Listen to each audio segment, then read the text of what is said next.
Silakan Mbak Rahmatia. Baik, terima kasih Mbak Dona atas kesempatan yang diberikan kepada saya. Bismillahirrahmanirrahim. Assalamualaikum warahmatullahi wabarakatuh. Selamat siang, Waalaikumsalam warahmatullahi wabarakatuh.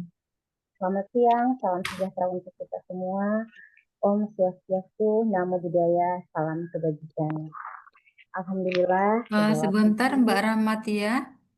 Eh, saya mendengar suaranya Mbak Rahmatia sedikit agak kecil gitu Mbak. Apakah bisa didekatkan lagi mikrofonnya atau seperti apa?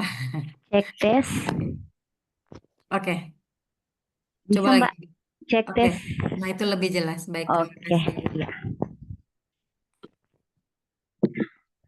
Alhamdulillah, segala puji hanya milik Allah Subhanahu wa Ta'ala yang telah melimpahkan nikmat sehat dan nikmat kesempatan kepada kita semua sehingga kita dapat melaksanakan diskusi publik pada sesi keempat hari ini. Salawat dan salam semoga tetap tercurah kepada Nabi Muhammad SAW beserta keluarga, para sahabat, dan kita semua sebagai pengikut ajaran setia beliau. Amin. Apa kabar teman-teman semua? Selamat bergabung. Terima kasih telah menyempatkan waktu untuk mengikuti diskusi publik hari ini. Perkenalkan, nama saya Rahmatia. Saya dari komunitas Solidaritas Perempuan Kampung atau yang dikenal dengan nama Sopang dari Ampana, Tojo Una-Una, Sulawesi Tengah. Hari ini saya akan bertindak sebagai moderator pada diskusi publik sesi keempat. Ya, sebelum kita memulai pada acara inti, tentunya kita akan memperkenalkan terlebih dahulu dengan ketiga narasumber hebat kita siang ini. Mohon maaf, sebenarnya narasumber kita ada 4 ya pada hari ini. Hanya saja Ibu Erniwatinya lagi sakit katanya dan sekarang lagi dirawat di rumah sakit. Jadi beliau meminta maaf, memohon agar belum bisa bergabung katanya hari ini di diskusi kita. Ya, kita lanjut dengan perkenalan narasumber kita. Yang pertama yaitu ada Ibu Rulijia Pudwiastuti. Ya, beliau dari komunitas Lumbung Tadi Kulon Progo. Beliau adalah sekretaris dalam kepengurusan organisasinya. Aktivitas sehari-hari beliau sebagai pendamping petani, penderes pertanian organik. Ya. Di narasumber kedua ada Ibu Danik Rahayu, adalah seorang pendidik PAUD dan seorang pedagang ya. Beliau juga dari komunitas Lumbung Tani Kulon Progo. Wow, narasumber kita pada hari ini ternyata merupakan seorang pendidik anak usia dini ya. Terus ada juga narasumber kita yang ketiga, narasumber cantik kita adalah Ibu Ramlah Laki, sarjana pendidikan. Beliau adalah salah satu anggota di komunitas Solidaritas Perempuan Kampung. Kegiatan sehari-hari beliau adalah sebagai seorang guru dan ibu rumah tangga. Beliau juga merupakan sebagai wirausaha yang mengelola UMKM dari rumah. Ya.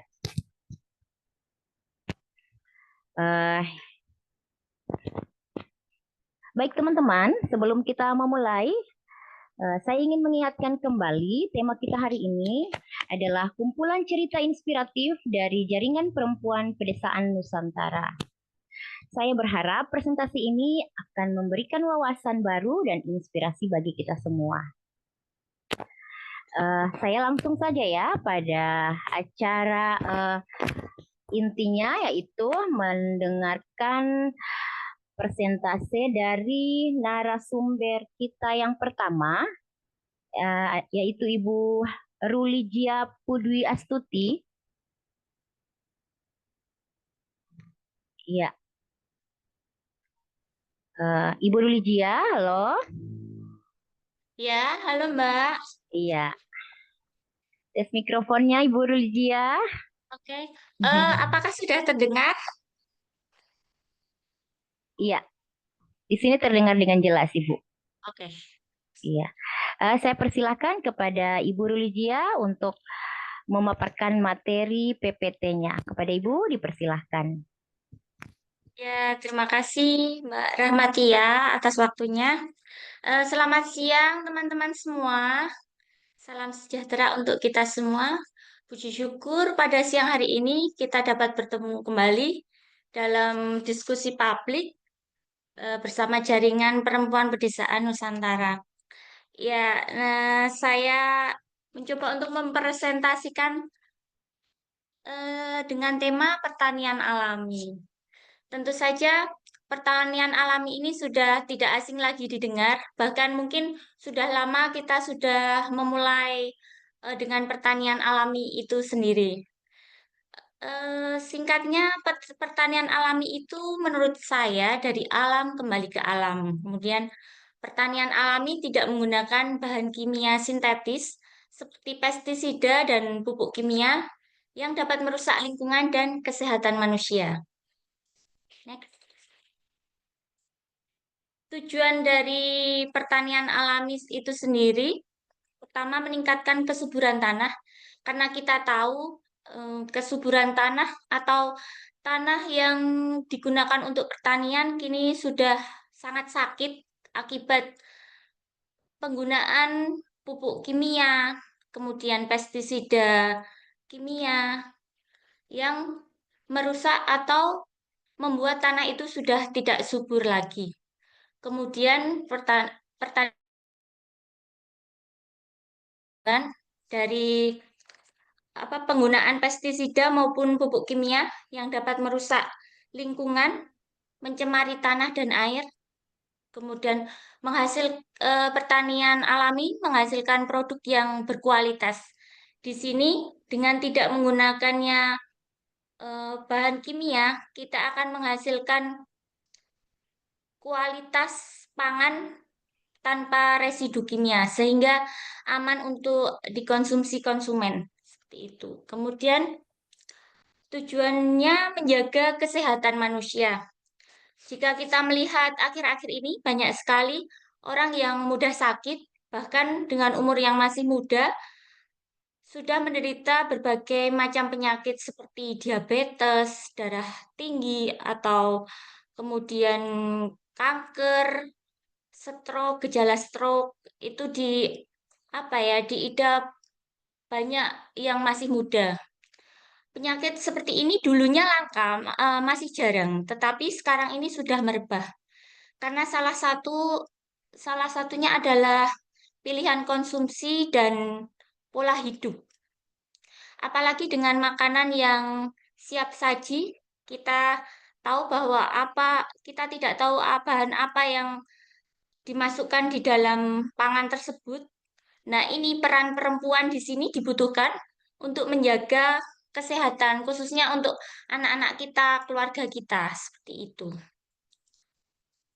Kemudian untuk menjaga kesehatan ini, peran perempuan dalam pertanian alami sangat dibutuhkan karena perempuan merupakan pengolah makanan sehat untuk keluarga, di mana sayur yang dikonsumsi sebisa mungkin tanpa pestisida maupun pupuk kimia. Jadi di dalam komunitas kami, khususnya di KWT, tingkat KWT, itu sudah diprogramkan setiap anggota mempunyai warung hidup, bisa di lahan maupun di dalam polybag. Di situ kita tidak mengharuskan tanam banyak, paling tidak 5 atau 7, sehingga variasi dalam memasak itu tetap ada, seperti itu. Kemudian pupuk yang digunakan untuk memupuk tanaman itu buat sendiri. Harapannya dengan pertanian alami, kita lebih sehat dan lebih hemat. Next, prinsip pertanian alami.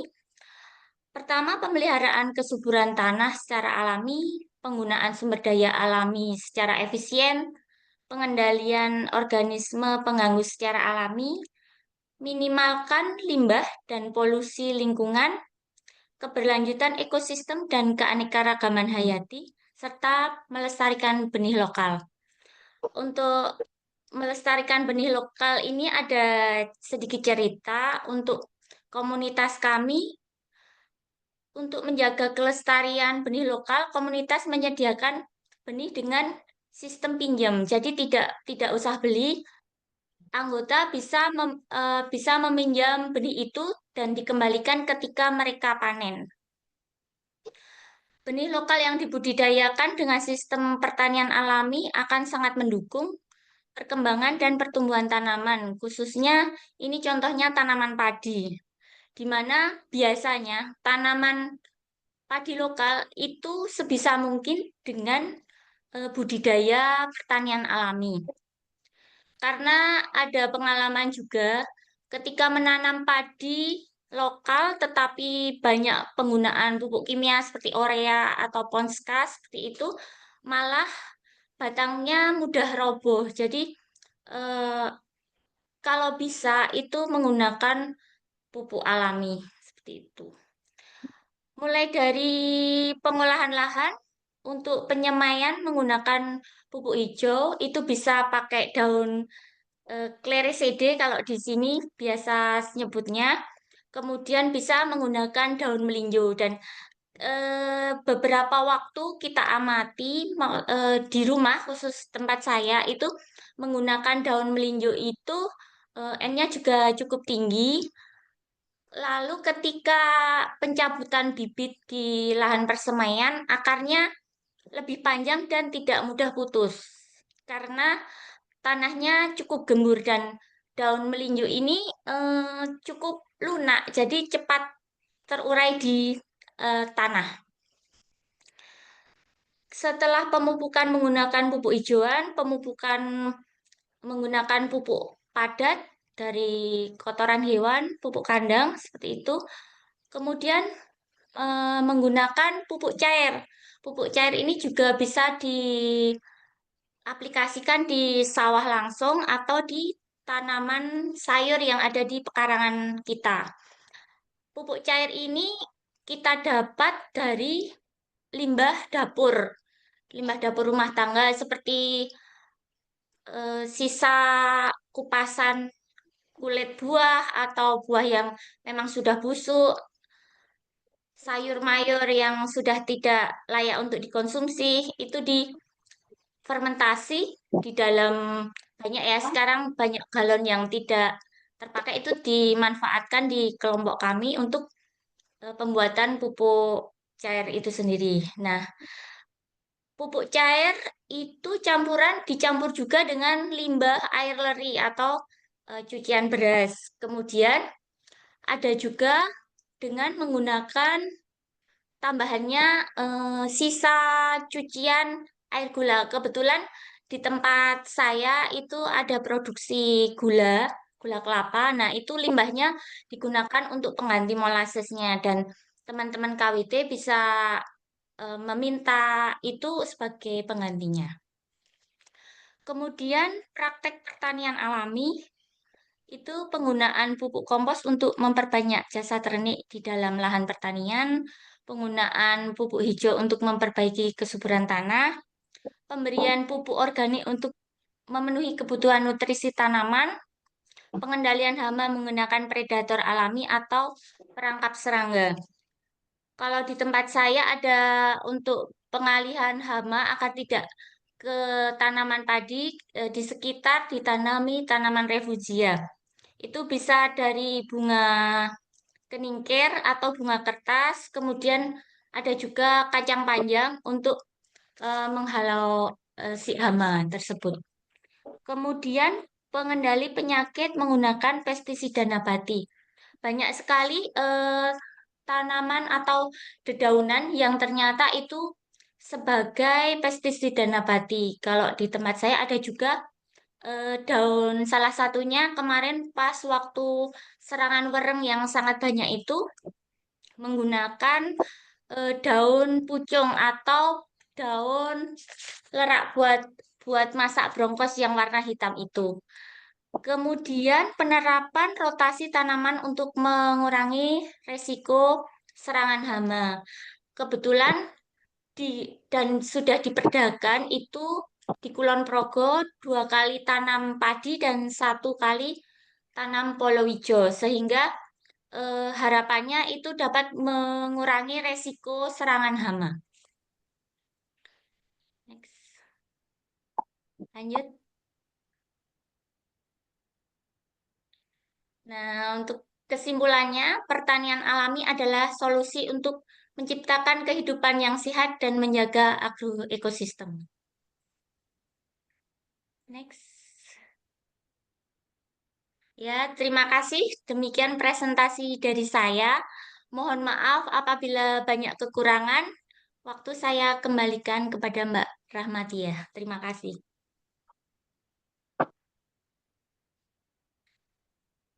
Terima kasih Mbak Rulijia dengan PPT-nya yang luar Ya, biasa. sama-sama. Ya, saya menangkap sedikit dari PPT-nya Ibu Rulijia, yaitu pertanian alami yang menjaga pola hidup dengan pertanian alami, dan perempuan adalah sebagai pemeran utama begitu ya, Mbak ya, demi menjaga kesehatan ya. Karena memang seperti yang kita ketahui bahwa zaman sekarang dengan zaman dulu itu berbeda. Zaman sekarang itu udah banyak makanannya itu sudah banyak terkontaminasi dengan pestisida ya. Jadi sudah banyak penyakit begitu Mbak ya. Iya. Baik, kita lanjut di narasumber yang kedua, ada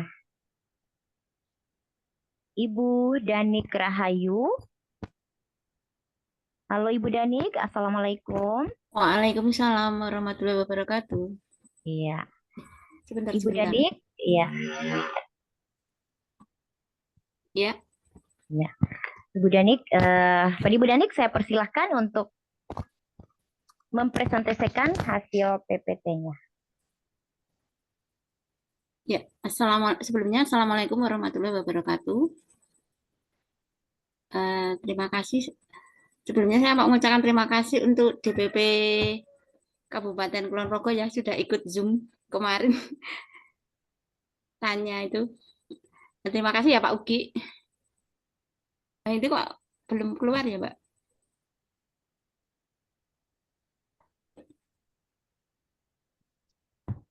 Halo, suara saya terdengar nggak?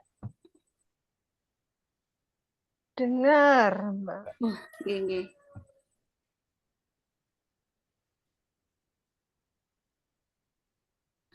Terima kasih. Saya akan memaparkan PPT saya Perempuan Desa dan Sistem Patriarki.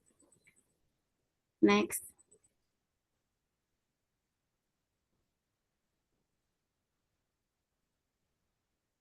Apa itu yang disebut patriarki? Patriarki adalah sistem sosial yang menempatkan laki-laki sebagai pusat kekuasaan baik dalam keluarga, masyarakat, maupun negara. Dalam sistem ini, perempuan cenderung diposisikan sebagai pihak yang lebih rendah, tunduk atau hanya sebagai pelengkap. Next.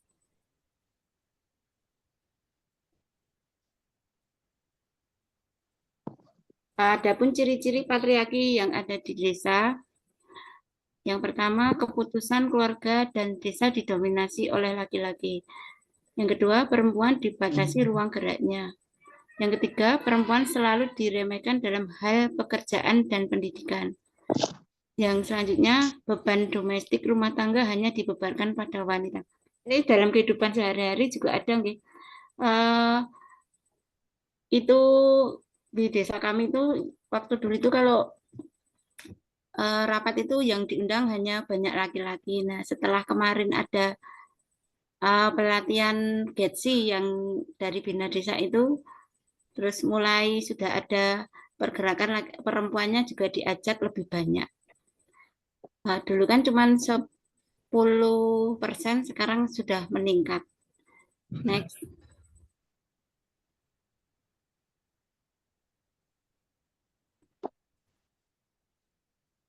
Dampak sistem patriarki terhadap perempuan desa. Yang pertama, keterbatasan akses pendidikan. Ini seperti yang telah di pengalaman dari RA Kartini, nggih, untuk perempuan itu kan pasah sekolah, sesuk yo mingkur ngomong gitu. Untuk selanjutnya, dampaknya ketergantungan ekonomi karena minimnya peluang kerja. Yang selanjutnya, perempuan tidak diberikan kesempatan untuk menjadi pemimpin dalam struktur organisasi desa. Memang benar kalau di desa itu memang perempuan itu diragukan untuk kemampuannya jadi pemimpin. Padahal kan tanpa ada perempuan, sebuah negara itu kurang bagus, nggih. Next. Cara menanggapi dan mengatasi patriarki. Yang pertama, pendidikan kesetaraan gender sejak dini. Yang kedua, pelibatan aktif perempuan dalam musyawarah desa dan kepemimpinan lokal. Yang ketiga, program pelatihan ekonomi produktif khusus perempuan. Ini di desa kami sudah mulai ada pergerakan untuk mengatasi dan menanggapi sistem patriarki. Ini sudah mulai muncul perempuannya. Next.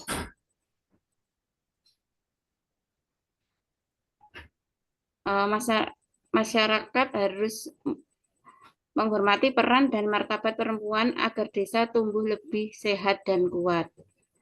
Perempuan itu memang ujung tombak dan ujung tombak nih menurut saya loh, kalau yang saya lihat ya.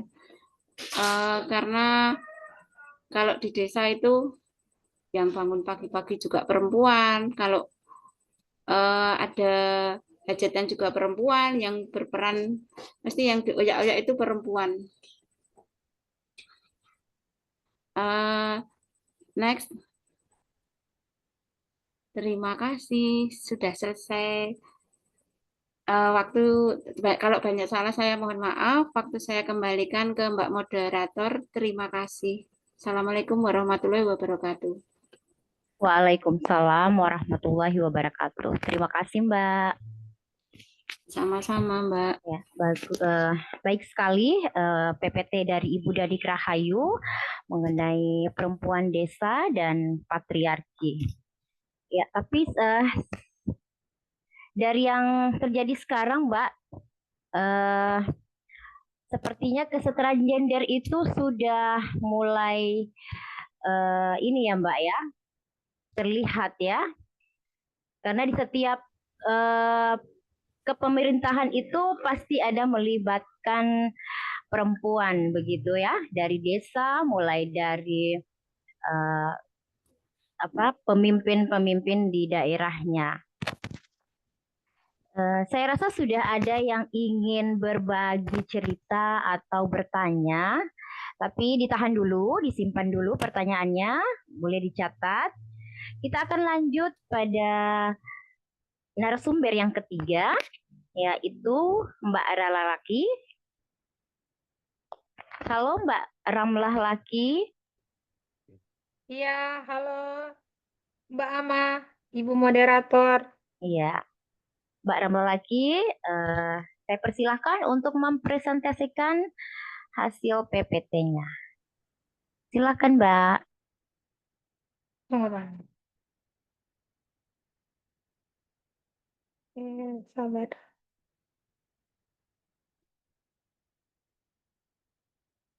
Oh, Ben. Oke, terima kasih. Assalamualaikum warahmatullahi wabarakatuh dan selamat sore untuk kita semua. Di sini saya ingin menjelaskan sedikit tentang bagaimana pangan itu yang berasal dari hutan. Sebelumnya saya ingin memperkenalkan diri kalau saya dari Solidaritas Perempuan Kampung, Sulawesi Tengah. Next, Mbak. Mbak, ya, dalam pengertian hutan yang sudah dijelaskan, kita sudah ketahui bahwa hutan itu adalah suatu ekosistem yang berupa hamparan lahan berisi sumber daya alam hayati yang didominasi pepohonan ya. Oke. Mm, ya, boleh next, Mbak. Mbak Dona, apa namanya? Nanti saya ada ketambahan sedikit materi di akhir ini ya, Mbak. Mungkin bisa saya share nanti sebentar. Kemudian hutan juga adalah paru-paru dunia, teman-teman. Jadi kita bisa ketahui bahwa hutan-hutan itu ada pohon-pohon di sana yang memberikan kita oksigen untuk kita dapat menghirup udara yang bersih. Kemudian hutan juga menjaga air, karena kita ketahui bahwa sumber air kita juga berasal dari apa namanya, pegunungan, dan hutan-hutan itu yang mencegah air-air tersebut, mencegah banjir dan tanah longsor. Ya, kemudian hutan eh, bagi perlindungan bagi hewan seperti hewan-hewan lindung lainnya seperti burung, rusa, harimau juga hutan menjadi tempat tinggal dari hewan-hewan tersebut. Lanjut, Mbak. Ya, ini kita sudah tahu ya bersama-sama bahwa hutan-hutan itu membuat udara-udara itu menjadi sejuk, sehingga pemerintah sekarang menggenjot untuk membuat hutan-hutan dalam kota karena banyak sekali polusi yang terjadi di kota, sehingga dibuatlah hutan dalam kota. Lanjut, Mbak. Iya, hutan juga termasuk sumber makanan. Seperti saya bilang tadi, pertama di awal judulnya adalah pangan berasal dari hutan. Kenapa saya mengangkat judul seperti itu? Ada sangkut pautnya dengan perempuan. Di zaman dulu, seperti kita ketahui bahwa di desa-desa itu perempuan mengambil pangan itu langsung dari hutan sebelum adanya pertanian, misalnya sayur-sayur yang dari hutan. Di sini ada juga sayur paku misalnya, umbi-umbian, dan rempah-rempah itu yang berasal dari hutan. Nah, yang mengetahui bahwa pangan-pangan itu di hutan itu adalah perempuan, seperti jamur-jamur. Nah, sehingga saya mengangkat bahwa pangan-pangan yang berasal dari hutan dan ada sangkut pautnya dengan perempuan. Ya, oke, lanjut, Mbak. Ya, ini contoh-contohnya yang bisa kita ambil dari hutan.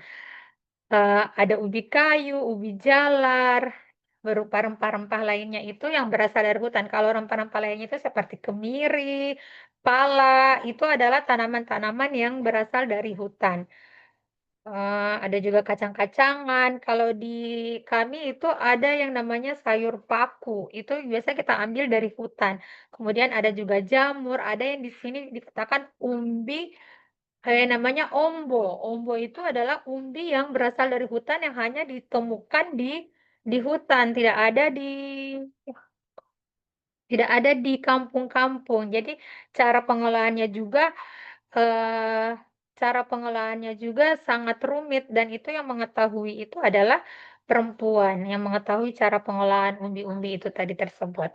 Kemudian ada rempah-rempah, bumbu-bumbu seperti pala, yang saya bilang tadi kemiri, itu adalah tanaman hutan yang berasal dari hutan. Mungkin di sini ada teman-teman lain yang bisa menambahkan sebentar jenis-jenis rempah-rempah, tapi yang saya ketahui, yang saya dapatkan bahwa bumbu-bumbuan itu sekitar 1.260 jenis tumbuhan obat yang ada di hutan.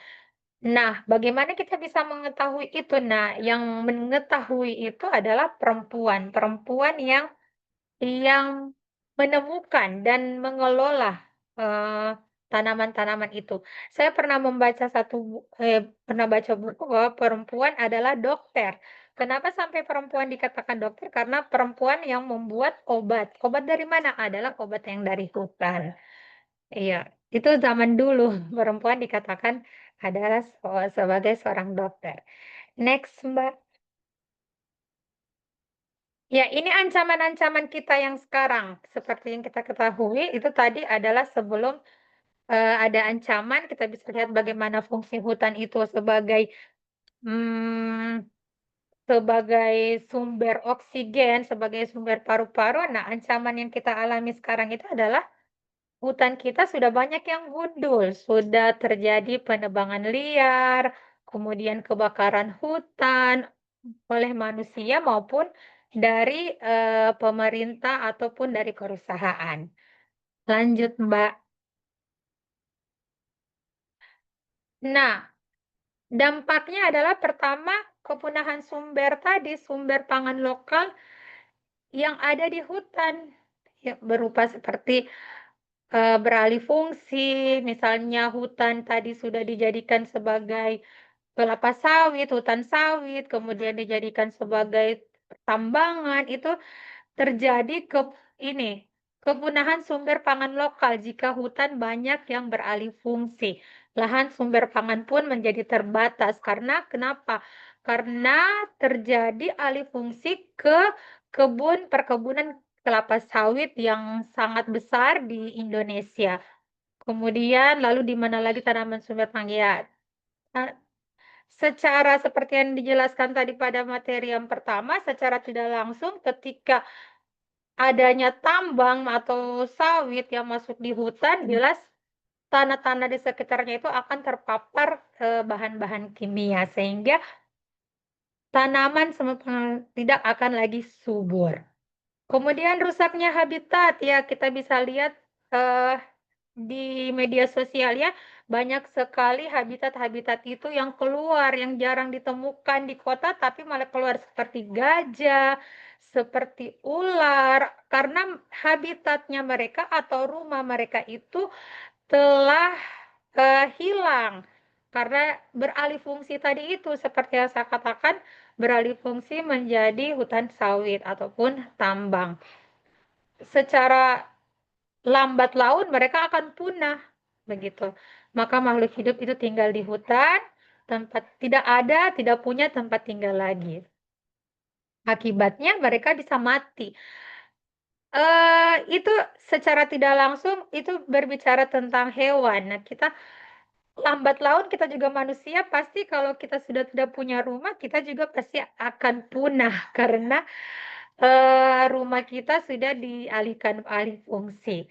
Kemudian serangan binatang buas. Mungkin teman-teman di sini pernah diserang oleh binatang buas seperti ular atau monyet. Karena apa? Karena mereka itu mencari rumah mereka yang telah hilang tadi itu. Babi hutan misalnya masuk di pemukiman warga. Oke, next, Mbak. Ya, ini upaya-upaya kita untuk pelestarian hutan. Seperti sosialisasi, membangun kesadaran, kemudian eh, dapat menggandeng lembaga-lembaga swadaya masyarakat. Di sini swadaya-swadaya masyarakat yang berhubungan dengan lingkungan, seperti kalau seperti Walhi atau yang lain-lain. Kemudian gerakan tanam pohon. Gerakan tanam pohon itu bisa juga menjadi salah satu cara untuk kita dapat menyelamatkan gerakan tanam pohon untuk menyelamatkan pangan. Bisa juga kita menanam ubi-ubian. Ya, itu salah satu gerakan kita untuk menjaga kelestarian hutan yang di sini sebagai sumber pangan. Terus kita bisa membuat sanksi. Misalnya dalam desa itu ada yang namanya biasanya ada hutan adat. Kalau di sini ada hutan adat di Tojo Una-Una, kemudian orang yang melakukan penebangan secara liar itu mendapatkan sanksi. Sanksi yang diatur misalnya dalam adat atau juga di dalam Perdes. Bisa dimuat di dalam peraturan desa bagaimana untuk memberikan sanksi kepada penebang-penebang liar. Iya, lanjut Mbak. Ya, yuk bagi teknik. Ya, mari kita menjaga hutan dengan cara pertama untuk anak-anak bisa kita sampaikan, kita sebagai ibu-ibu bisa kita sampaikan kepada anak-anak, terutama juga kepada guru-guru. Di sini ada juga guru PAUD dan juga saya sebagai guru bisa membuat suatu program kepada murid-murid untuk tidak membuang sampah sembarangan ataupun mengajak mereka untuk menanam pohon. Ya, lanjut Mbak. Ya, terima kasih. Mbak, mungkin saya bisa ada ketambahan, Ibu moderator, saya ada ketambahan materi sedikit saja. Iya, Saya bisa boleh. share di sini Iya, atau boleh. saya share di Di grup saja, Kak. Ya, Oh, iya silakan boleh. di-share sekarang aja, Mbak. Oh iya, PPT makasih. langsung di-share aja. Iya, iya Mbak. Saya sedikit saja ya Mbak ya.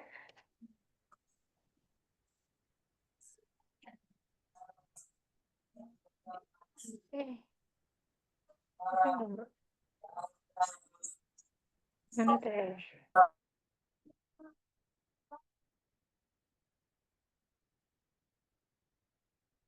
Iya. Ada kelihatan Mbak? Mbak Dona? Aman, Mbak. Kelihatan Ya, besar. Oke, terima kasih.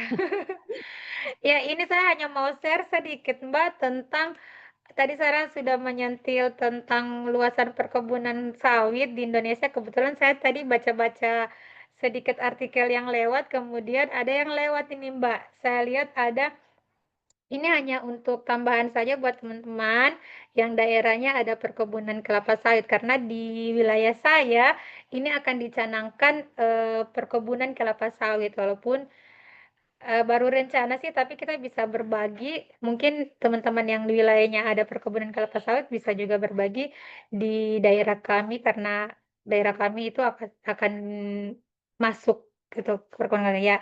Ini Mbak, nomor 1 itu Riau, kemudian sebesar 49,7, nomor 2 ada Kalimantan Barat, kemudian Kalimantan Tengah. Nah, ini Kalimantan Tengah, kemudian ini Kalimantan Barat, Kalimantan Timur ini Mbak, yang satu Kalimantan Timur, kalau tidak salah saya, karena ini saya juga dapat di jurnal yang dibagikan dari teman saya. Kemudian Sumatera Utara, ya. Nah, ini di Sulawesi Tengah Mbak, ini hanya kita untuk berbagi saja,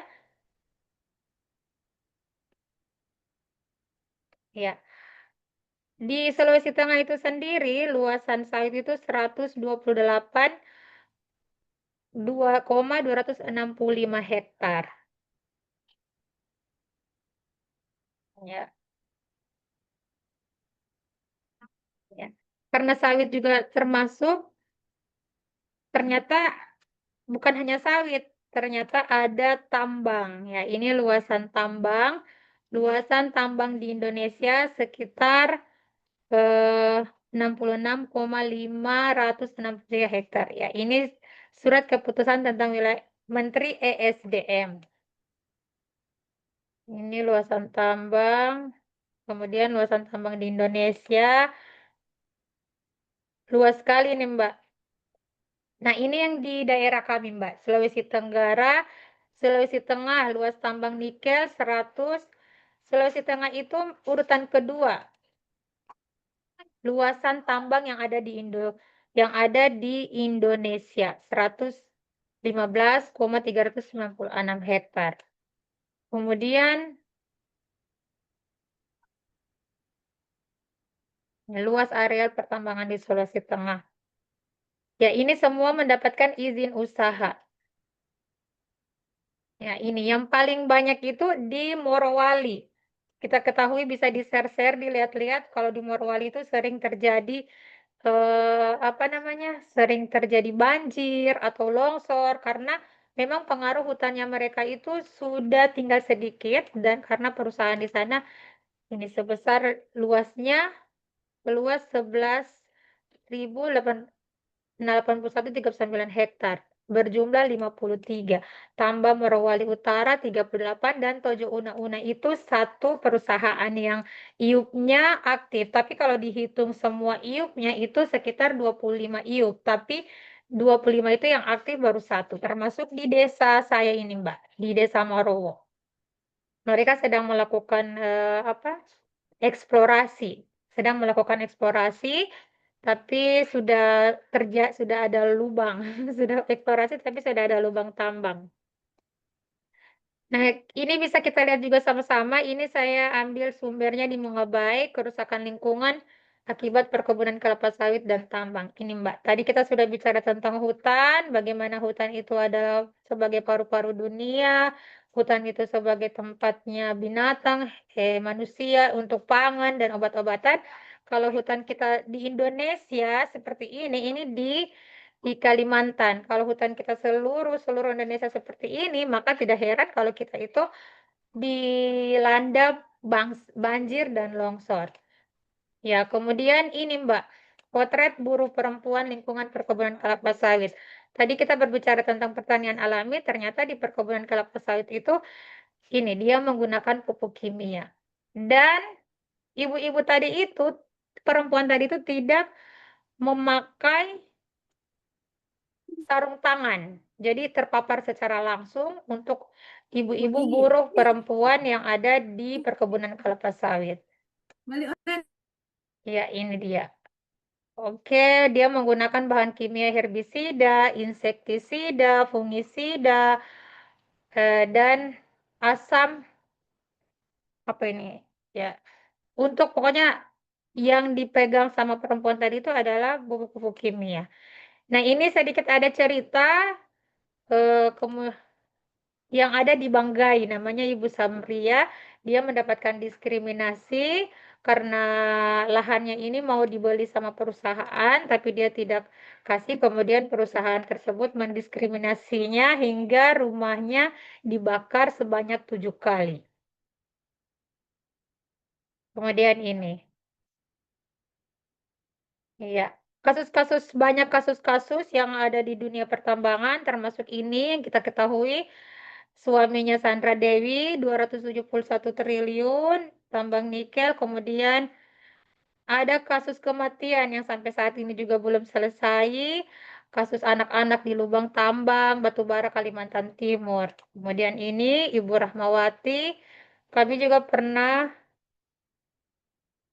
iya, ini ya kematian anak di lubang tambang, kemudian ada konflik horizontal yang terjadi, kemudian banyak lagi konflik-konflik yang lain seperti pemerkosaan yang terjadi di dunia pertambangan. Mungkin itu saja, saya hanya membandingkan sedikit bagaimana materi saya yang pertama tadi tentang bagaimana indahnya hutan itu, kemudian kita bandingkan dengan pandangan hutan yang sekarang dengan hutan yang dulu itu bagaimana perbedaannya. Makanya kalau dilihat tadi materi saya yang pertama seperti materi anak-anak TK tentang bagaimana hutan-hutan itu, tapi sebenarnya saya ingin membandingkan bagaimana gambaran hutan Indonesia itu di zaman dulu dengan gambaran hutan Indonesia itu di zaman sekarang. Oke, terima kasih Mbak.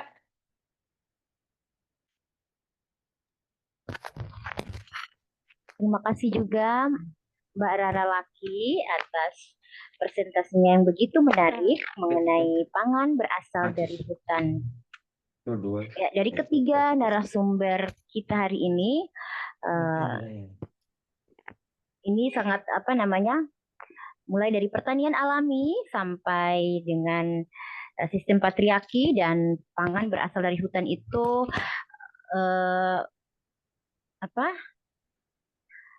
berarti itu menunjukkan perempuan berperan penting dalam kehidupan, bukan hanya dalam kehidupan rumah tangga, tetapi juga dalam kehidupan dunia. Begitu kira-kira ya. Ya, baik. Kita akan beralih kepada sesi diskusi atau sesi tanya jawab. Saya akan memberikan waktu untuk teman-teman yang lain untuk bertanya atau berbagi cerita. Di sesi pertama ini saya bisa 3 pertanyaan dulu untuk ketiga narasumber. Masing-masing satu narasumber 1 pertanyaan, boleh? Apakah ada teman-teman yang ingin berbagi cerita atau bertanya mungkin? Ya, Silahkan terima raise kasih. hand. Baik, terima kasih. Di sini saya ingin bertanya, tapi saya ingin bertanya kepada narasumber yang kedua. Saya tertarik dengan PPT beliau, Perempuan Desa dan Sistem Patriarki. Yang dimana kita ketahui bahwasanya sistem patriarki ini sampai sekarang pun masih ada. Sebelumnya, mohon maaf, perkenalkan nama saya Fadila, saya dari Ampana, saya dari komunitas FMU, Forum Masyarakat Ulu Bongkah. Oke, jadi di sini saya ingin bertanya, bagaimana peran perempuan dalam mengubah sistem patriarki, itu dalam dunia masyarakat maupun dalam dunia politik. Terima kasih. Ya, nunggu murid kan. Sebentar ya. Yang ingin bertanya nanti raise hand terlebih dahulu ya, biar saya bisa mengurutkan siapa yang akan terlebih dahulu. Tadi dari Ibu Fadila ya, Dari Ibu Fadila. Ana dari FMU, Forum Masyarakat Ulu Bongkah. Oh iya, baik, pertanyaannya tadi saya belum mencatat. Oh Boleh iya, baik. diulangi? Itu untuk Ibu Danik Rahayu ya pertanyaannya ya, mengenai sistem patriarki. Iya. Oke, baik. Terima kasih. Saya akan mengerjakan kembali pertanyaan saya.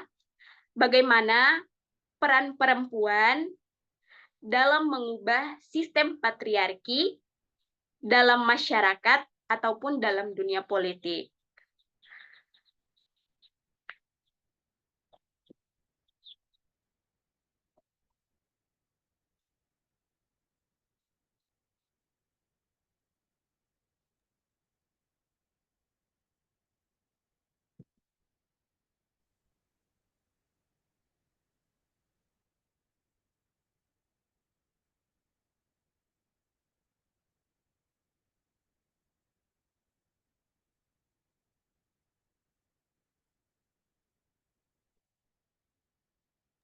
Mbak Rahmatia, mohon maaf tadi suaranya belum keluar karena di mute.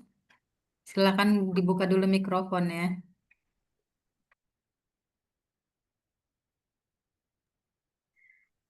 Ya, mohon maaf Mbak, saya pikir tadi sudah kebuka mic-nya. Saya ulangi pertanyaannya ya. Bagaimana peran perempuan dalam mengubah sistem patriarki dalam apa? Dalam Dalam masyarakat masyarakat ataupun dalam dunia politik. ataupun dalam dunia politik. Iya.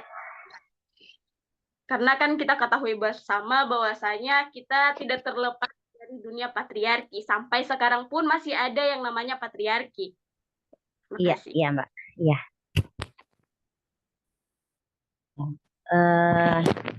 Ya, pertanyaan yang bagus sekali. Ini untuk Ibu Danik Rahayu. Bagaimana peran perempuan dalam mengubah sistem patriarki dalam masyarakat ataupun dalam dunia politik? Ini mau langsung dijawab atau saya tampung dulu 3 pertanyaan? Ya, pertanyaan kedua barangkali ya. Dari Ibu Kasmawati Puji.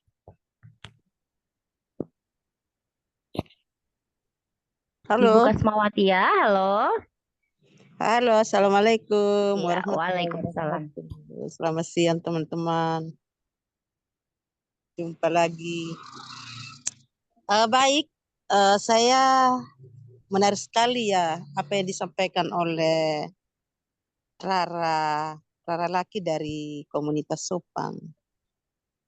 Ini sesuatu hal yang sangat menarik karena baru kali ini ada muncul isu-isu pangan yang dari hutan. Ya, tadi sudah disampaikan banyak hal terkait dengan bagaimana fungsi hutan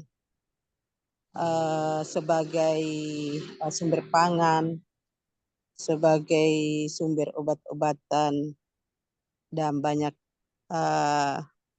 lagi yang lainnya. Dan juga tadi disampaikan terkait dengan hambatan atau tantangan. Salah satunya itu banyaknya pengalih fungsian lahan ya. Dan terakhir juga disampaikan bahwa Sulteng adalah berada pada urutan kedua maraknya tambang ya, termasuk di Morowali. Dan sangat menarik sekali juga bahwa ternyata di desanya Rara itu ternyata akan dibuka tambang akan dibuka tambang, dan tentunya itu akan sangat berdampak atau terhadap mungkin berkurangnya atau hilangnya sumber-sumber pangan masyarakat dari hutan gitu. Nah, yang menjadi pertanyaan saya adalah kira-kira apa usaha atau bagaimana peran komunitas Supang di Tojo Una-Una ini untuk menyikapi atau adakah upaya-upaya yang dilakukan oleh komunitas Supang untuk bagaimana supaya pembangunan proyek pengalih fungsian lahan ini paling tidak ada penolakan gitu, atau paling tidak ada kata tidak mendukung. Mungkin ada agenda-agenda atau rencana-rencana atau sesuatu yang sudah dilakukan. Kami cuma mau mengetahui supaya ada sharing ya, mengetahui kira-kira apa yang sudah dilakukan oleh komunitas Supang terkait dengan pengalih fungsian lahan tersebut, yang tentunya akan sangat berdampak ke depannya terhadap bagaimana pangan-pangan masyarakat yang nantinya akan berkurang, dan tentunya sangat-sangat berdampak pada perempuan. Seperti itu. Mungkin itu pertanyaan dari saya. Assalamualaikum warahmatullahi wabarakatuh. Waalaikumsalam warahmatullahi wabarakatuh. Waalaikumsalam warahmatullahi wabarakatuh. Ya, bagus sekali pertanyaannya dari Ibu Kasma ya. Itu untuk Ibu Rara Laki pertanyaannya. Baik, untuk pertanyaan ketiga, saya mempersilahkan Ibu Yuliana. Halo, Ibu Yuli. Ya. Silahkan. Assalamualaikum warahmatullahi wabarakatuh. Waalaikumsalam warahmatullahi wabarakatuh. Siang teman-teman semua, alhamdulillah kita hari ini masih diberi kesehatan, masih bisa ketemu di Zoom public speaking yang pada hari ini. Bukan main ya, materi kita hari ini sangat-sangat menarik sekali. Jadi saya tertarik dengan PPT-nya yang Ibu Danik Rahayu, perempuan pedesaan dengan budaya patriarkinya. Jadi kalau kita melihat budaya patriarkinya bukan di tempat daerahnya Bu Dani saja, kalau di mana-mana pun itu masih melekat, masih tinggi kalau budaya patriarkinya. Di sini yang saya ingin tanyakan, usaha apa saja yang sudah kelompok komunitasnya Bu Dani lakukan terkait dengan adanya budaya patriarki yang masih begitu tinggi di tempatnya Bu Danik. Itu untuk pertanyaannya untuk Bu Danik. Satu lagi ya teman-teman untuk Mbak Rara. Jadi beda daerah, beda cerita.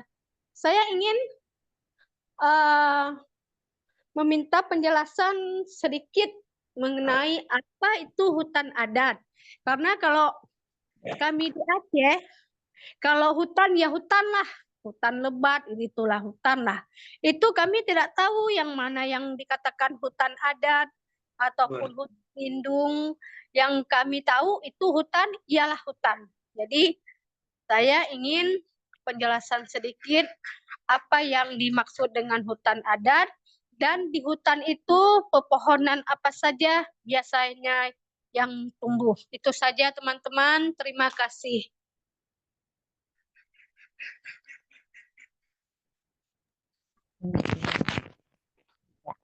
Terima kasih Mbak Yuli atas pertanyaannya. Ada 2 pertanyaan. Pertama untuk Ibu Danik dan kedua untuk Ibu Rara Laki.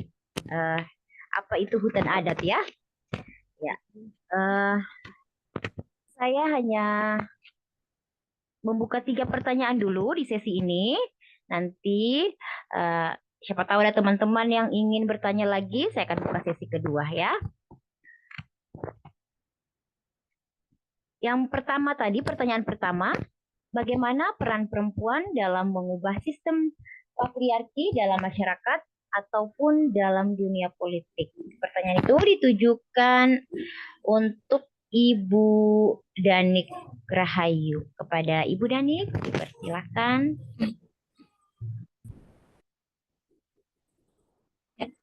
Terima kasih atas pertanyaannya dari Mbak. Siapa yang pertama tadi ya? Lupa ya.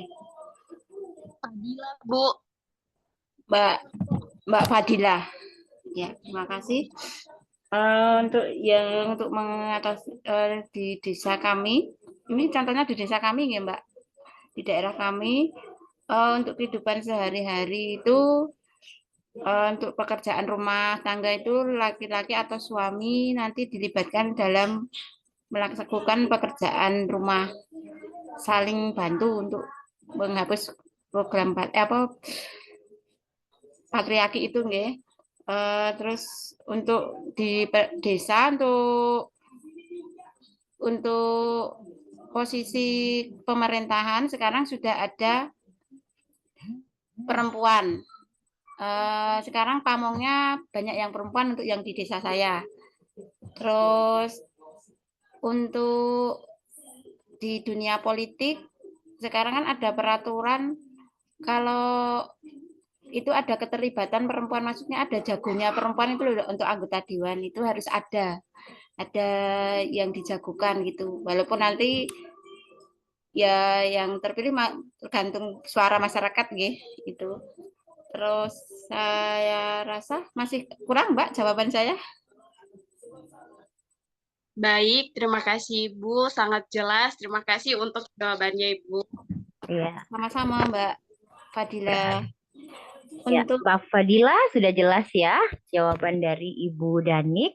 Bagaimana peran perempuan untuk mengatasi budaya patriarki di masyarakat di desanya ya. Berarti melibatkan perempuan, melibatkan laki-laki dalam urusan rumah tangga begitu, dan melibatkan perempuan dalam urusan kepemerintahan. Ya, begitu kira-kira. Ya, baik. Di pertanyaan yang kedua, ada pertanyaan dari Ibu Kasma. Ini untuk Mbak Rara Laki. Ya, Mbak Rara Laki ya. Upaya komunitas Sopang terhadap pengalihfungsian hutan. Mbak Rara Laki. Iya, baik. Barangkali bisa dijawab pertanyaan Ibu dari Kasmawati. Oke, baik. Terima kasih Silakan. Ibu Kasma. Luar biasa Ibu Ketuaku. Di sini kita sharing-sharing saja ya. Kalau untuk komunitas Sopang, karena saya juga dari Sopang, sejauh ini mungkin di sini ada juga teman-teman Sopang, ada juga Ibu Ketua Sopang. Sejauh ini kerja-kerja Sopang itu adalah pertama adalah melakukan apa namanya diskusi di tingkat desa, diskusi pun di tingkat pemerintah kecamatan dan kabupaten. Kemudian programnya adalah kami membuat produk lokal. Misalnya itu yang sudah kita kirim biasa teman-teman kalau ikut kegiatan itu membawa produk Sopang, salah satunya adalah minyak Sopang. Minyak Sopang itu adalah minyak kampung yang di mana minyak itu eh, diproduksi dari ibu-ibu dampingannya Sopang yang ada di desa kami. Kenapa kita memproduksi minyak Sopang di tengah tingginya harga kelapa saat ini? Karena itu tadi, karena kita melawan, salah satunya adalah melawan produk minyak kelapa sawit yang perusahaan kelapa sawit. Kita gencar untuk mengkampanyekan mengkampanyekan bagaimana produk-produk lokal itu bisa hadir juga bisa apa namanya bisa bersaing dengan produk-produk sawit kelapa sawit itu. Bukan hanya minyak, tapi kita juga di sini melakukan komunitas pertanian alami yang ada juga kita dampingannya kita di Desa Kajulangko. Kemarin kita sudah mempraktekkan kepada anak-anak muda itu bagaimana menanam sayur ataupun menanam obat-obatan itu menggunakan sistem pertanian alami. Kita membuat pupuk-pupuk itu dari bahan-bahan alami, kita praktekkan dan itu bukan hanya di kalangan Sopang, kita undang ibu-ibu, nah juga anak-anak muda. Nah, untuk bagaimana kita melawan bukan melawan sih, bagaimana kita mendengar isu-isu akan masuknya sawit di daerah kita. Nah, itu kan menjadi isu yang tabu kalau di daerah yang belum ada sawit, itu menjadi hal-hal yang tabu karena kita juga melawan pemerintah, bagaimana pemerintah itu mengkampanyekan sawit itu, masuknya sawit itu, ya jelas mereka tidak menyampaikan hal-hal yang buruk, dampak-dampak buruk tadi itu, misalnya diskriminasi atau kriminalisasi atau dampak-dampak pupuk-pupuk kimia tadi itu, jelas pemerintah mengkampanyekan hadirnya sawit itu untuk mensejahterakan masyarakat, menyiapkan lapangan kerja untuk masyarakat. Nah, di situ yang kita hadapi itu bukan hanya lagi isu, tapi yang kita hadapi itu adalah si pemerintahnya tadi. Begitu. Jadi kita main sedikit-sedikit melalui sosialisasi kepada anak-anak muda tentang praktek-praktek pertanian alami seperti itu. Itu untuk Ibu Kata. Kemudian Ibu moderator bisa saya lanjut juga tadi. Lanjut saja ya, Ibu moderator, Iya. bagaimana? Iya. Baik, pertanyaan yang kedua ya, Iya. tentang apa itu hutan adat. Silakan Iya, dilanjut. terima kasih. Ya. Terima kasih. Ini pertanyaan dari Ibu siapa tadi? Ibu Yuliana ya, apa tadi hutan adat ya? Oke, terima kasih. Di daerah kami ini sudah ada hutan adat dan ini sudah sudah ada perdanya dari pemerintah daerah. Alhamdulillah sudah disetujui, sudah ada struktur organisasinya tuh yang mengenai adat-adatnya. Nah, jadi di Tojo Una-Una itu hutan adat itu adalah hutan yang dikelola oleh masyarakat adat ya. Hutan yang dikelola oleh masyarakat adat. Namun hutan adat tersebut tidak semua yang menyangkut dalam kawasan hutan adat itu dapat dikelola oleh masyarakat adat tersebut. Ada pembagiannya. Yang pertama adalah pembagian pangalet. Kita di sini menyebut hutan itu pangalet. Pangalet itu adalah hutan yang tidak bisa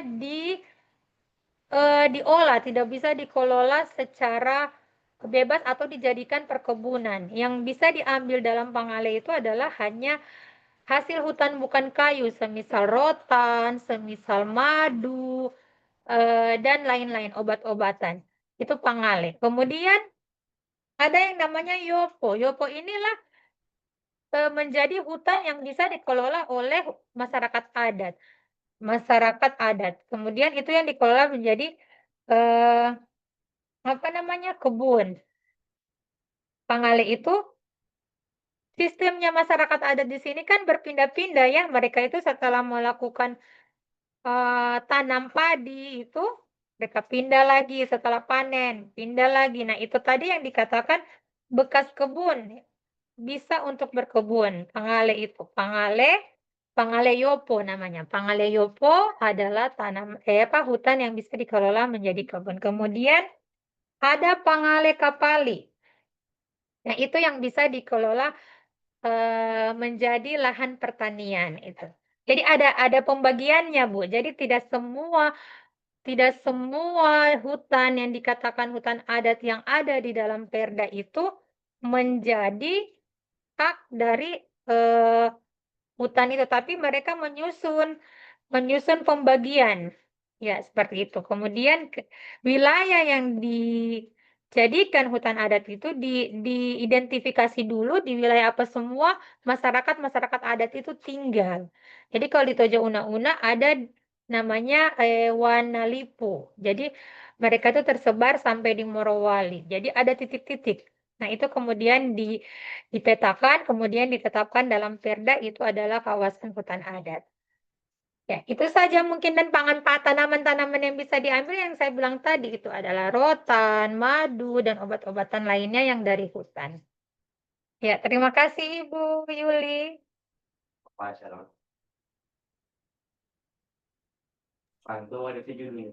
Ya, terima kasih Bu Rara Laki atas jawabannya yang luar biasa. Ya, bagaimana Ibu Yuli dengan pertanyaannya tentang hutan adat tadi? Apakah sudah jelas tentang hutan adat? Ya, terima kasih Bu Yuli. Dan ada pertanyaan lain lagi masih dari Ibu Yuli tentang usaha apa yang sudah dilakukan terkait dengan budaya patriarki yang ada di daerah. Pertanyaan ini untuk Ibu Danik ya. Ya. Halo Ibu Danik.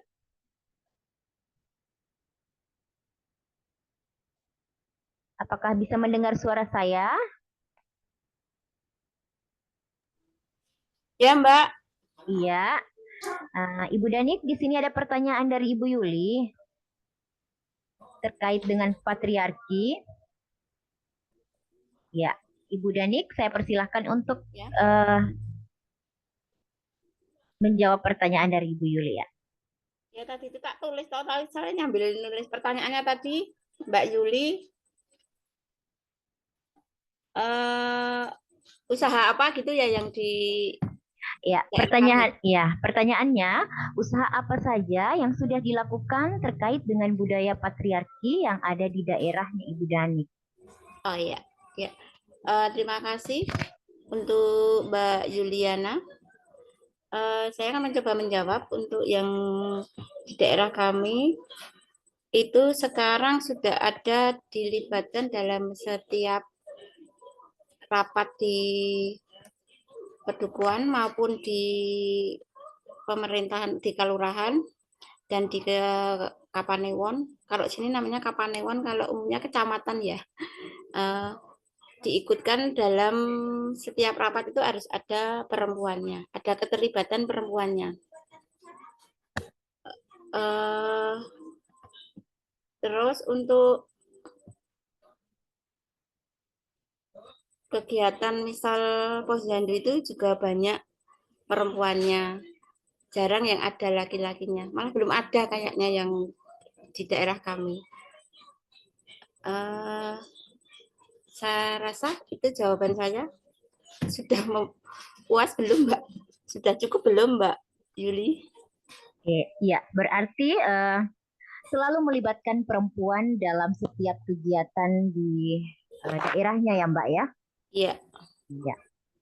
Bagaimana dengan Ibu Yuli?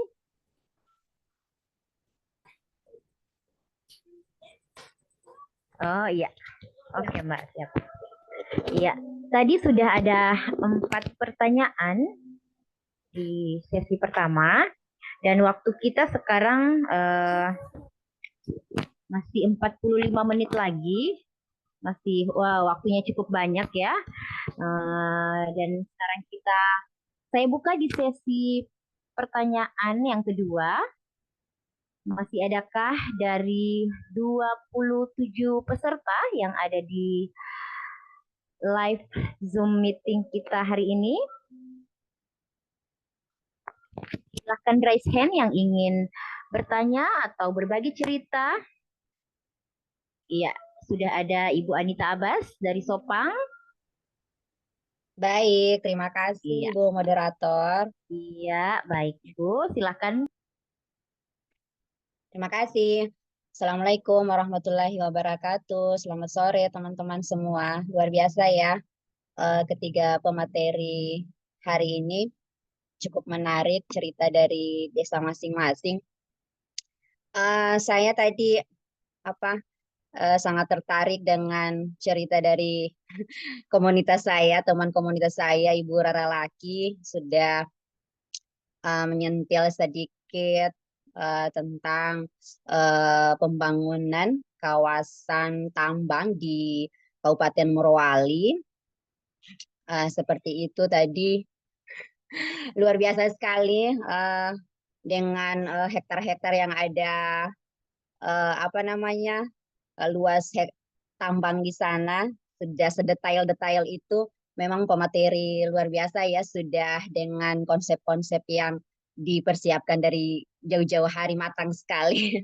Salut buat Ibu Rara, hebat ya.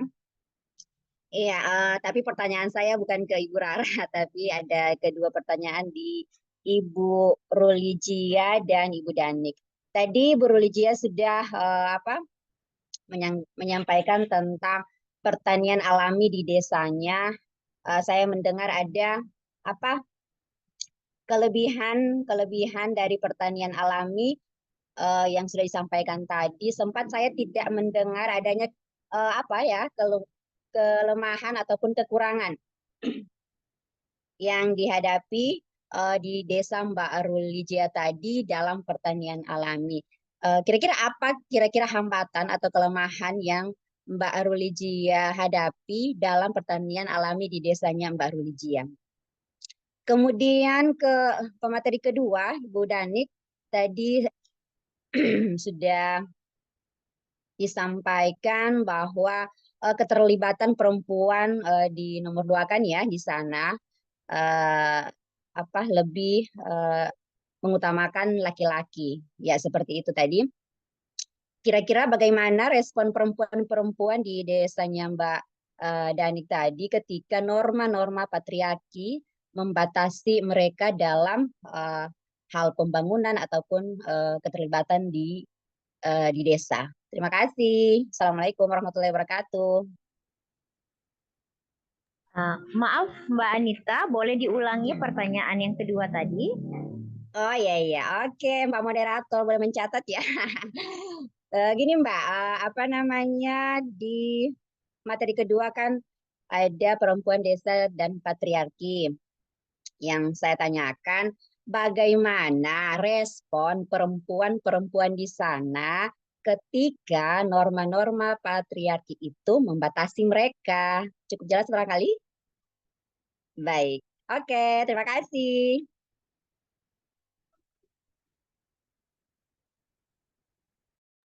Oke, baik. Terima kasih Mbak Anita Abbas dari Sopang.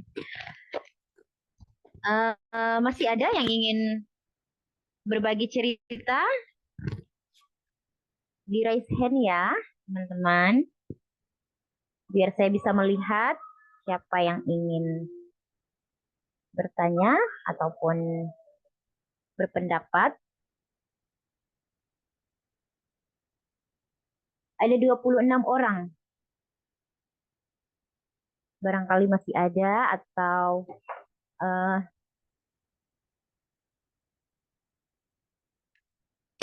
ya.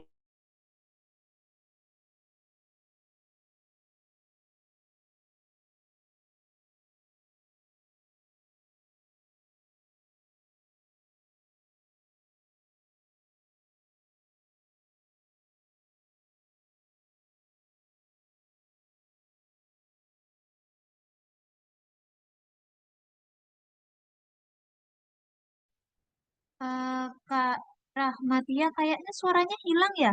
Atau dari...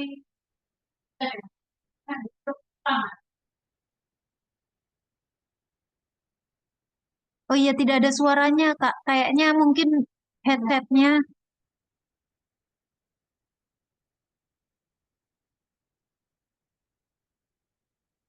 belum muncul, Kak, suaranya. Atau mungkin colokan di ininya, di headsetnya, nyoloknya.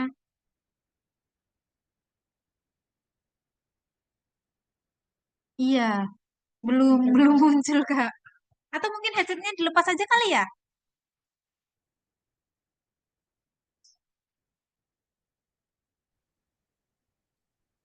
Iya, masih nggak ada suaranya. Kenapa ya? Jaringan mungkin jaringan tahu. Tapi nggak nge-freeze ini, apa, Kak Rahmatia? Maksudnya gambarnya lancar, hanya suaranya saja. Oh,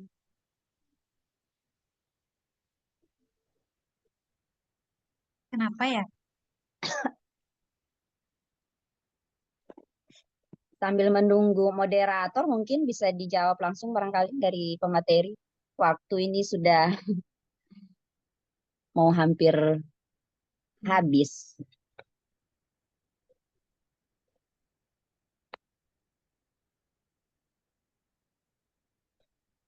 Di mute lah. Masih Kakak belum ada. Rahmatia bisa pakai ini aja HP.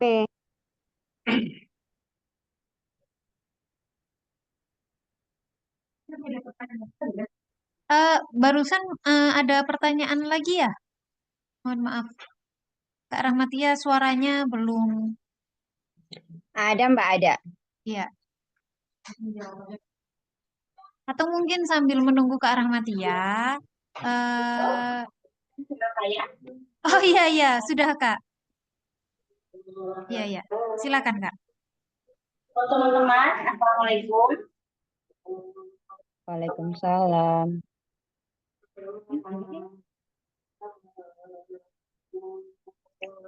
Halo. Halo.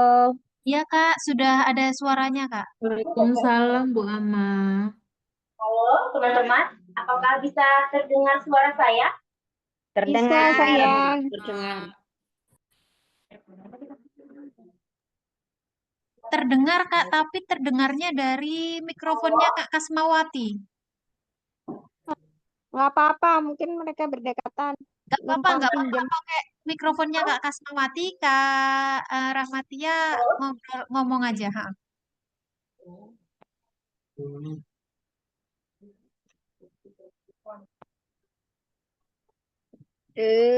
Lanjut Rahmatia, tidak apa-apa pakai Kasmawati punya.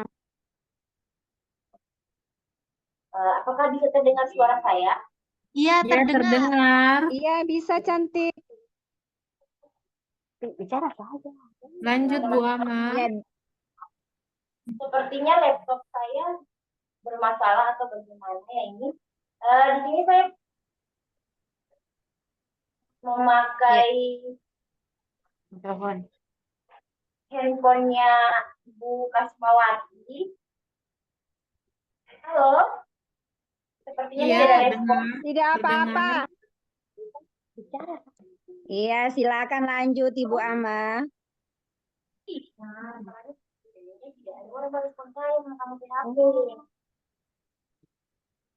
KBI Kasmawati saya Distanbykan saja ponselnya Bu Ama, ponsel Ibu Kasmawati. Saya tolong diulang pertanyaan saya sama Udah.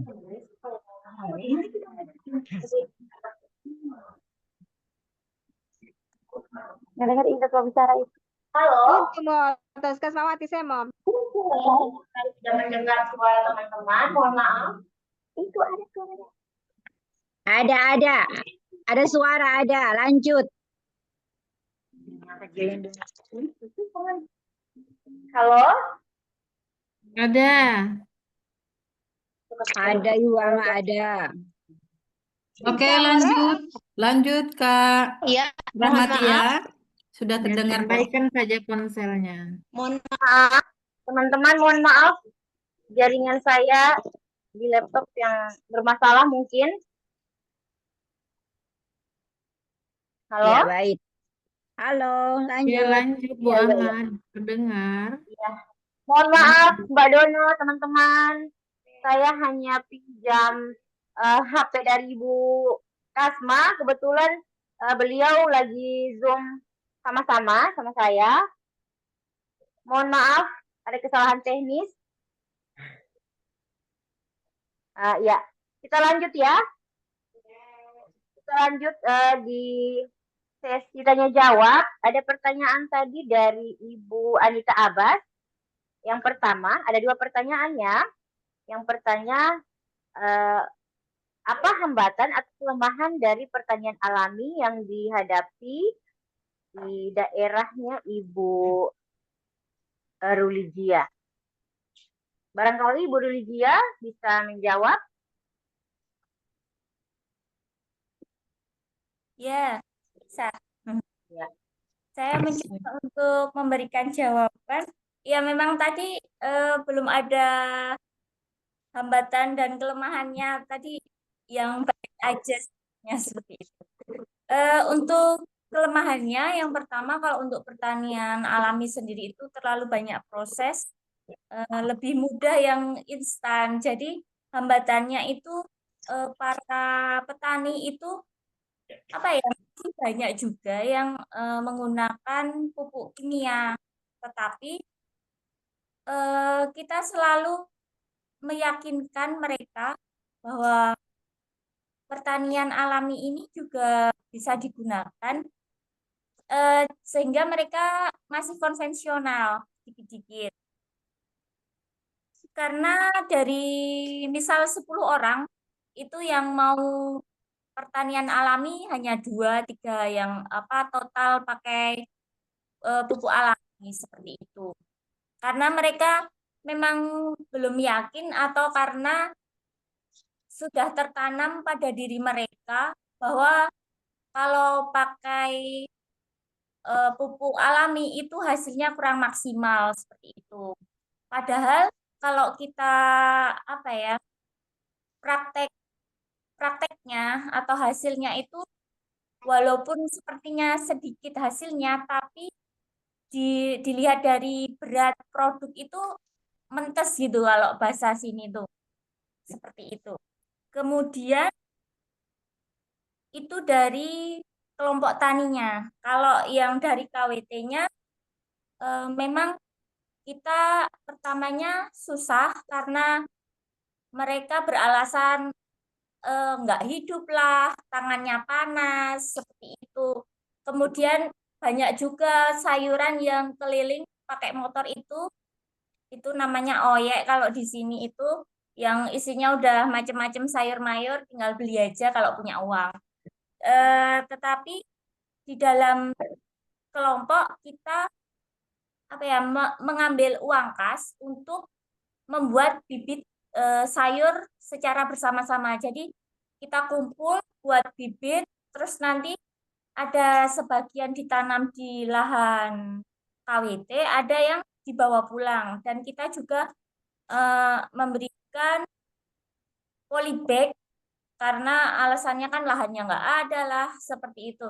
Kemudian juga pembuatan pupuk itu dijadikan satu tempat. Nah, itu bahannya dari teman-teman KWT juga, siapa yang bawa kotoran ternak, siapa yang bawa seresah daun atau bahan-bahan lainnya. Jadi secara tidak langsung mau tidak mau teman-teman KWT punya tanaman yang budidayanya secara alami seperti itu.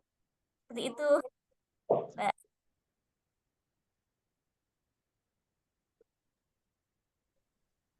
Tapi untuk apa? Untuk awal-awal. Tapi sekarang mereka sudah merasakan ketika misal cabai naik, hanya untuk nyambel aja segenggam itu udah mahal. Nah, sekarang udah merasakan mereka malah jual hasil mereka seperti itu. Ketika misal cabai mahal itu mereka sudah apa ya, dengan sadar hati untuk menanam tanpa ada paksaan. Seperti itu, Kak.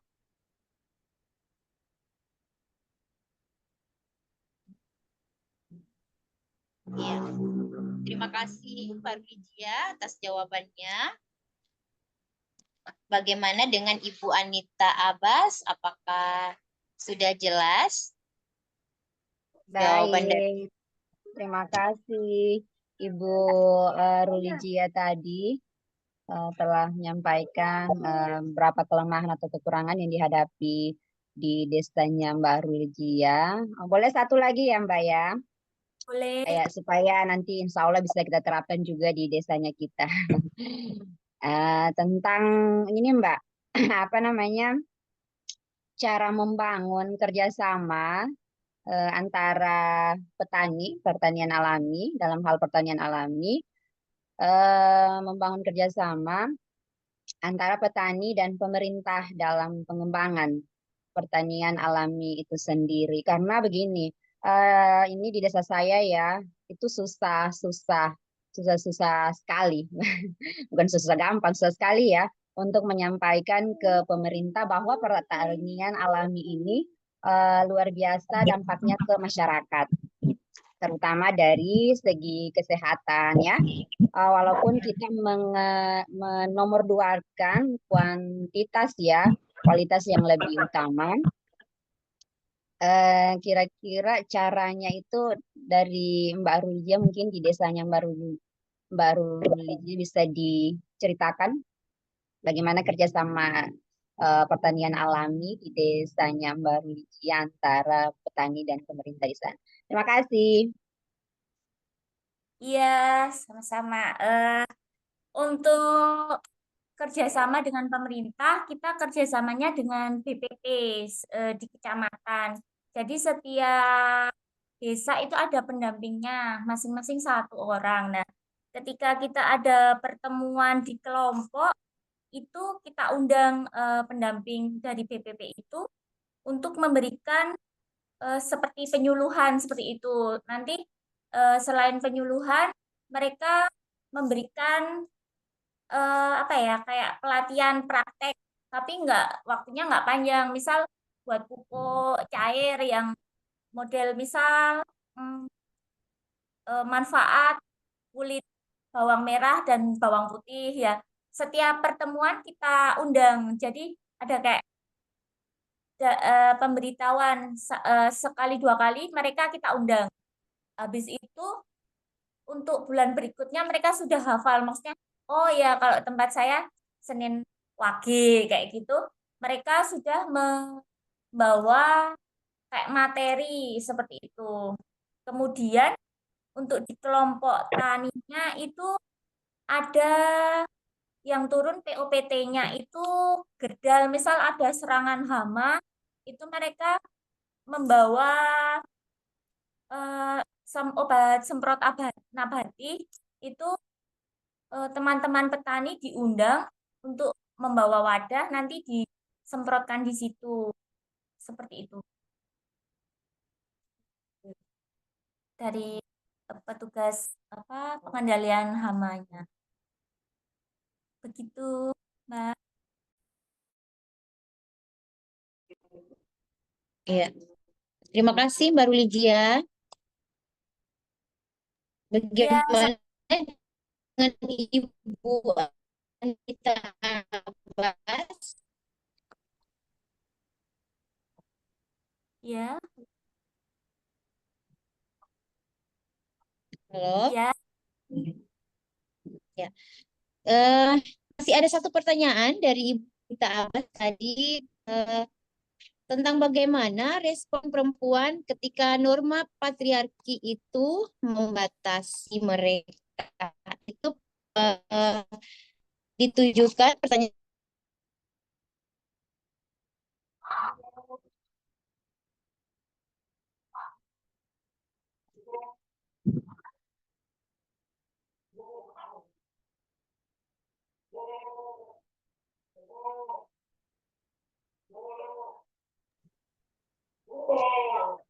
Mohon maaf. Masalah lagi.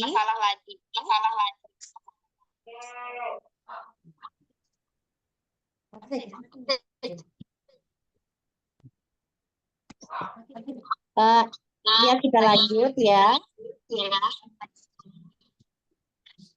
Suaranya hilang.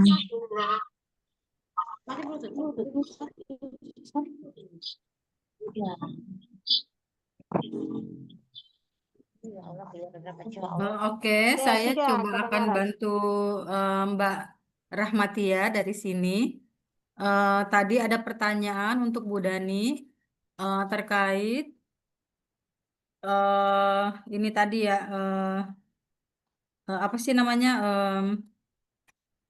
eh, apa gender, apa sih tadi pertanyaannya? Aduh, sorry. Pertanyaannya terkait mengenai ketimpangan gender tadi ya yang di desa. Mungkin langsung dijawab saja Ibu Dani. Halo Mbak. Oke, sudah masuk Mbak Kasma. Silakan Mbak Kasma. Oh, bukan Mbak Kasma, Mbak Rahmati ya maksudnya. Saya memakai akun dari Ibu Kasma karena HP dan laptop saya mungkin jaringannya bermasalah atau bagaimana. Ya. Pertanyaan tadi dari Ibu Anita Abbas, yaitu bagaimana respon perempuan ketika norma patriarki itu membatasi mereka.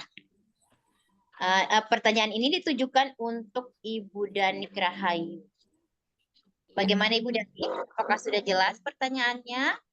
Terima kasih. Kalau waktu itu pas ada budaya patriarki itu perempuannya itu ya cuman berani kasak kusuk aja, nggak berani mengutarakan keinginannya. Terus kemarin alhamdulillah pas ada gaji itu ya agak tersentil itu desa, terus diikutkan, terus sama Kapanewon juga diikutkan, ada perempuannya banyak. Terus tanggapannya setelah ada mengatasi budaya patriarki ini, ada keterlibatan perempuan itu ya kami merasa lega, senang bisa didengarkan perempuannya dan suara perempuannya dan diikut sertakan dalam setiap event-event gitu. Saya rasa jawaban saya itu sudah cukupkah? Si Ibu Dani. Bagaimana dengan Ibu Anita Abbas? Apakah sudah jelas? Di sini Ibu Dani mengatakan bahwa untuk apa namanya? Mereka selalu melibatkan perempuan ya di segala apa ya? Maupun itu dari segala pemerintahan juga, terus keseharian juga, mereka selalu melibatkan perempuan dalam pelaksanaannya, ya begitu ya. Bagaimana dengan Ibu Anita Abbas? Baik.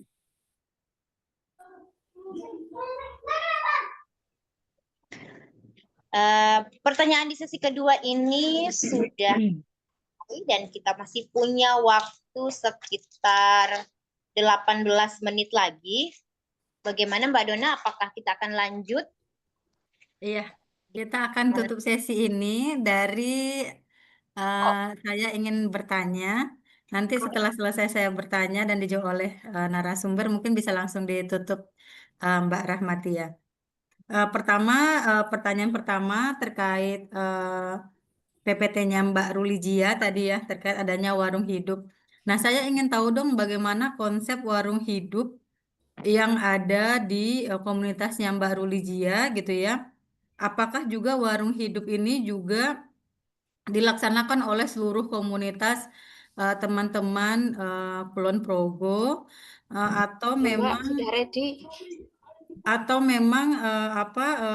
maaf aku atau memang warung hidup ini hanya beberapa individu yang melaksanakannya gitu. Terus kemudian terkait konsepnya seperti apa dan apakah judulnya kan warung hidup nih, apakah kita membeli atau seperti apa gitu. Terus kemudian pertanyaan berikutnya terkait ke Bu Danik gitu ya. Saya sangat senang sekali bahwa tadi Bu Danik sempat menyatakan bahwa berkat pendidikan bersama dengan terkait GESI gitu ya, udah ada beberapa komunitas yang akhirnya dilibatkan dalam keputusan-keputusan desa. Kalau boleh tahu keputusan-keputusan apa yang akhirnya di desa itu melibatkan komunitasnya teman-teman komunitasnya Budani gitu ya di Lumbung Tani gitu. Terus kemudian seberapa besar akhirnya suara perempuan juga dilibatkan dalam mengambil keputusan-keputusan itu misalnya apakah keputusannya bersifat apa bersifat utama gitu ya atau sifatnya hanya sedang atau rendah gitu. Seperti contohnya mungkin terkait bagaimana komunitasnya di di Lumbung Tani itu juga dilibatkan dalam eh, menghadirkan perempuan dalam eh, pemilihan kepala desa. Nah, seperti itu yang utama. Terus atau yang tidak utama itu seperti ya hanya keputusan-keputusan yang sifatnya kayak remeh-temeh gitu. Saya ingin tahu itu. Terus kemudian eh, pertanyaan ketiga terkait Mbak paparan yang disampaikan oleh Mbak Rara gitu ya terkait adanya tambang yang akan hadir di Tojo Una-Una gitu. Nah, itu tuh apakah teman-teman tahu eh, di komunitasnya Sopang terkait dampak jangka panjang yang terjadi jika tambang itu masuk di wilayah teman-teman? Apakah em, dan bagaimana kondisinya terkait rencana masuknya tambang di wilayahnya Tojo Una-Una? Terus kemudian bagaimana teman-teman menyikapi hal ini begitu. Begitu kira-kira Mbak Rahmatia terkait pertanyaan saya untuk tiga narasumber. Baik, terima kasih Mbak Dona atas 3 pertanyaannya.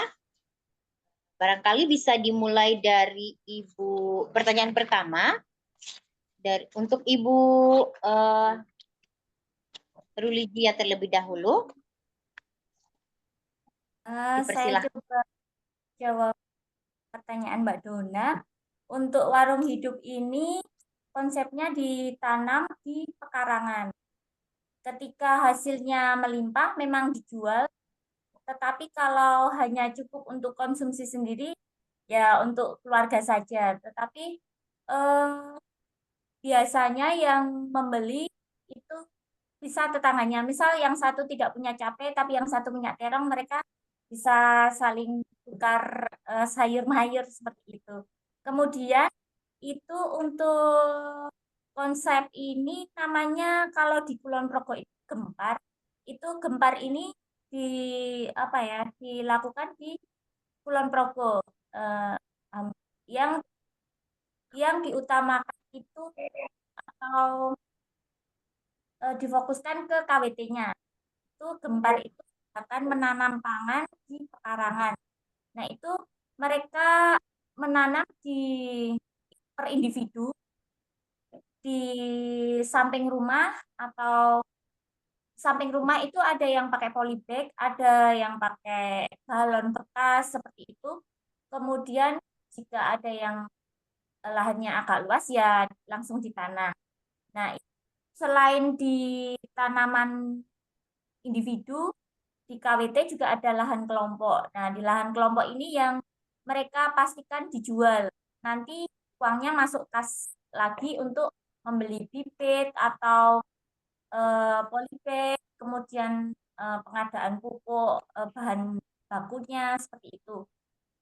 Nah, kebetulan lagi di Kulon Progo itu ada namanya BPNT, itu bantuan pangan non tunai, yang di situ isinya sembako, ada padinya dari Gapotan, kemudian ada lelenya dari perikanan juga, maksudnya kelompok perikanan di, kemudian ada sayuran. Nah, sayurannya ini KWT-nya untuk menyuplai itu pemberiannya sebulan sekali. Kemudian juga yang ada tahu, tempe, seperti itulah. Itu salah satunya KWT menjual sayurannya itu ke e-warung namanya. Jadi nanti kayak bawa kartu itu terus ditukar bantuan pangannya itu. Nah, karena mungkin kalau masing-masing pedukuhan itu kan nggak mungkin kalau untuk mencukupi banyak orang, jadi modelnya misal satu desa satu kelompok untuk menyuplai di kayak Gapotan gitu, Gapotan yang isinya KWT seperti itu Mbak Duna.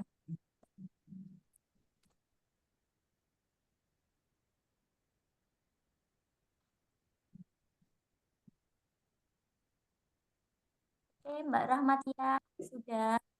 Terima kasih Mbak ya Ya. atas jawaban pertanyaannya. Yang kedua, pertanyaan kedua yang ditujukan untuk Ibu Danik terkait dengan keputusan-keputusan. Apa tadi saya belum mencatat soalnya. Kepada Ibu Danik, persilahkan. Ya, terima kasih atas pertanyaannya dari Mbak Dona. Betul, kalau setelah itu ada Getsi kemarin, sekarang kegiatan perempuan itu yang dari desa itu banyak yang didanai dari desa. Misalnya KWT. KWT itu salah satu anggota dari Lumbung Tani. Nah, itu kan sekarang ada didanai dari desa, misalnya ada pelatihan untuk KWT, terus ada pengadaan bibit juga untuk KWT. Itu kan sudah termasuk peningkatan daripada yang kemarin-kemarin, kan tidak ada sama sekali dana untuk kegiatan KWT. Terus sekarang ibu hamil itu juga diperhatikan, dikasih PMT itu. Terus untuk tingkat sedang tinggi itu menurut saya masih sedang, belum tinggi. Menurut saya nih, saya rasa itu Mbak Dona jawaban dari saya. Kalau belum puas karena saya bukan alat pemuas. Terima kasih. Baik, terima kasih Bu Dani. Mungkin saya bisa ngambil kesimpulan dari apa yang disampaikan Bu Dani. Ternyata sejak teman-teman mendapatkan pendidikan, berarti teman-teman sekarang sudah mudah gitu ya mengakses apa sarana dan prasarana yang ada di desa gitu ya, dengan adanya bantuan-bantuan, dan mungkin juga berkat teman-teman berbicara langsung dengan kepala desanya gitu ya. Jadi akhirnya teman-teman di kelompok tani akhirnya mendapatkan apa hak-hak yang memang apa diperlukan gitu ya oleh teman-teman di lumbung tani gitu. Oke, terima kasih banyak Bu Dani terkait informasi yang dibagikan pada hari ini. Silakan Mbak Rahmatia.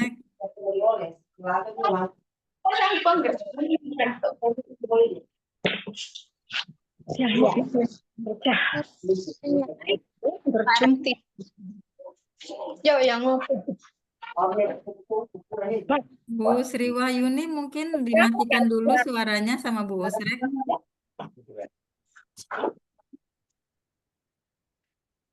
Ya, Ibu Sri Wahyuni mau dan mikrofonnya.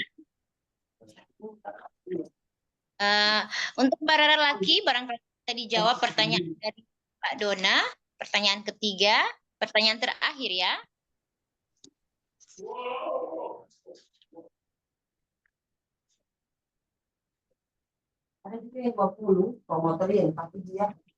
Ya, baik, terima kasih. Iya, iya Mbak Dona, karena melihat situasi kondisi Tojo Una-Una sekarang ini, karena memang sebenarnya isu-isu akan masuknya tambang ini sudah lama dan sekarang ini sudah masuk di tahap eksplorasi. Kalau dulu sudah pernah, tapi kemudian tidak aktif lagi IUP-nya, jadi perusahaannya sudah tidak bereksploitasi lagi. Nah, ini perusahaan yang baru yang akan nantinya melakukan eksploitasi, namun sekarang masih dalam tahap eksplorasi. Tapi eksplorasi itu sudah membuat lubang besar menurut penduduk di sini dan sudah beberapa orang yang melakukan pengambilan sampel begitu.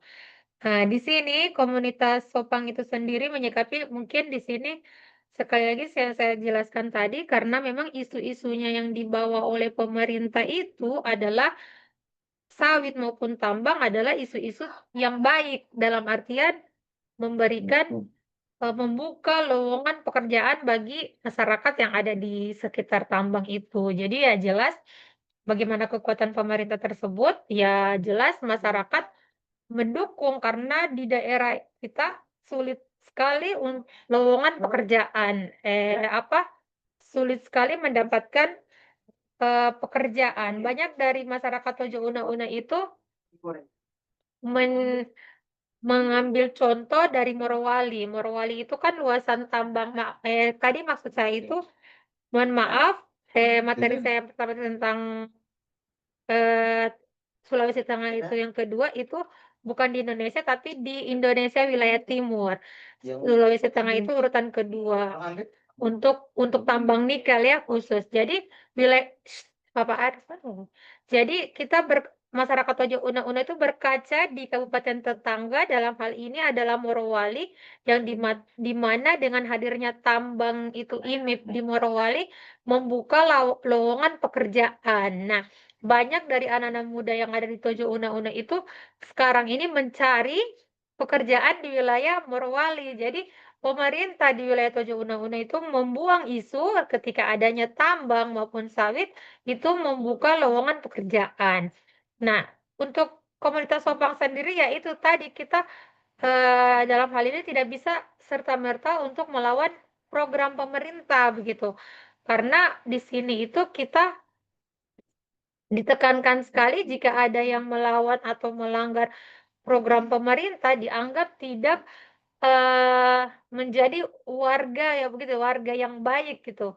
Jadi upaya-upaya yang dilakukan Sopang adalah pertama kita melakukan sosialisasi kecil-kecilan. Dalam hal ini kita melakukan diskusi-diskusi seperti melalui program-program kita mengkampanyekan pertanian alami, kemudian di dalam sosialisasi itu kita selipkan sedikit demi sedikit tentang program pemerintah yang nantinya akan membuka tambang maupun sawit di wilayah Tojo Una-Una seperti itu. Kemudian kita mengajak para ibu-ibu untuk melakukan kampanye-kampanye produk-produk lokal dan memproduksi produk-produk lokal seperti minyak Sopang, ada juga obat-obatan tradisional yang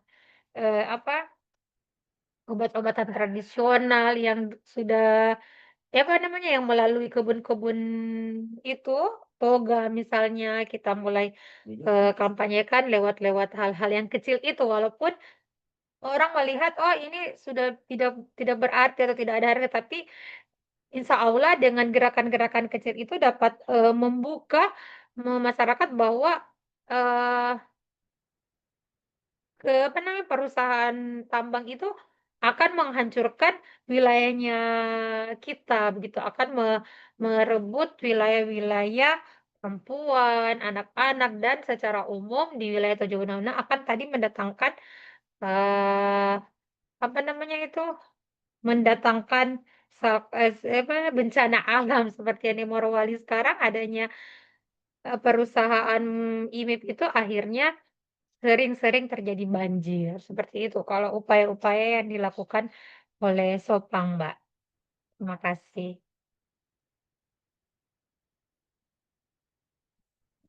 Iya, terima kasih Mbak Rara Laki. Ya, barangkali Mbak Dona mungkin langsung saya tutup saja Mbak diskusi kita hari ini. Iya, dari saya cukup, Mbak. Ya, makasih Mbak Dona. Ya, terima kasih atas partisipasi aktif teman-teman semua dalam diskusi sesi 4 hari ini. Semoga apa yang kita diskusikan dapat memberi manfaat bagi kita semua. Mohon maaf jika ada salah kata dan kekurangan saya sebagai moderator pada hari ini. Saya juga masih belajar dan ini pertama sekali saya menjadi seorang moderator pada diskusi online dengan teman-teman yang luar biasa hadir pada hari ini. Mohon maaf ya Mbak Dona atas kekurangan saya. Terima kasih. Wassalamualaikum warahmatullahi wabarakatuh. Waalaikumsalam. Baik, terima kasih. Terima kasih untuk semuanya. Mungkin kita foto bersama dulu ya.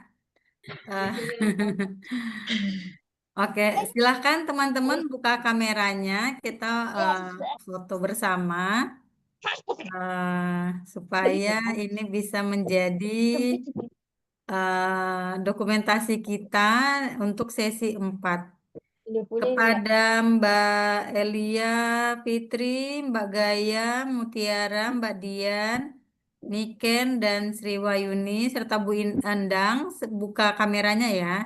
Dalam hitungan 1, 2, 3, senyum ya. Oke. Oke, 1, 2. Oke, siap Bu Endang. Lagi siap-siap. Hilang. Oke, Bu Endang. Oke, teman-teman. 1. Hilang semuanya. Enggak apa-apa. Ya, apakah sudah bisa Bu Endang dibuka kameranya?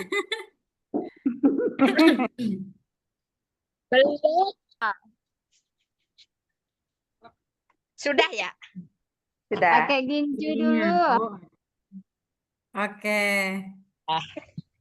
Oke, jangan lupa gincunya kata Mbak Gaya. Udah gincuan. Udah cantik. Oke. Kameranya di ini Mbak Endang. Digeser dikit ke atas biar kelihatan wajah cantiknya. Hai, udah? Udah? Oke, sudah. Ya, oke. 1, 2, 3, senyum.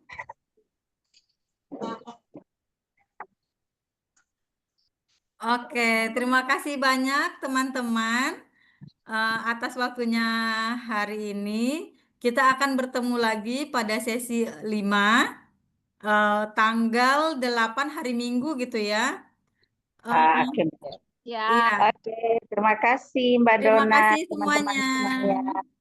Terima Selamat kasih. Untuk sesi siang. hari ini. Terima kasih. Terima kasih dan selamat siang teman-teman semuanya. Selamat siang. Sampai lagi.